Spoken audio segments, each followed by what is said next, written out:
எனது வீட்டுக்கு நான் திரும்பி போவேன். இது இயேசு கிறிஸ்துவுக்குள் பிரியமான என் சகோதர சகோதரிகளே, இந்த நிமிட நற்செய்திக்கு இயேசுவின் நாமத்தில் நான் உங்களை அன்போடு அழைக்கிறேன்.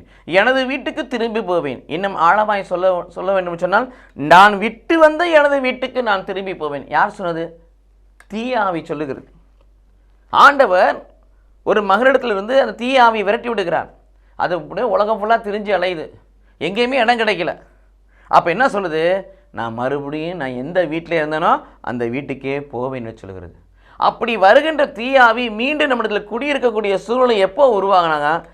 நம்மளுக்கு ஜெபம் இல்லை என்று சொன்னால், நாம் ஜெபிக்கவில்லை என்று சொன்னால், இறைவார்த்தையை வாசித்து சுவாசித்து விசுவசித்து தியானித்து அதன்படி நடக்கவில்லை என்று சொன்னால், பரிசுத்தமான வாழ்வு நம்முடைய வாழ்க்கையை வெளிப்படவில்லை என்று சொன்னால், விசுவாசமிக்க ஒரு வாழ்வு நமக்கு இல்லை என்று சொன்னால், தெய்வ பயம் இல்லை என்று சொன்னால், நமது வீடு கூட்டி சுத்தமாக அர்த்தம், ஒன்றுமே இல்லைன்னு அர்த்தம்.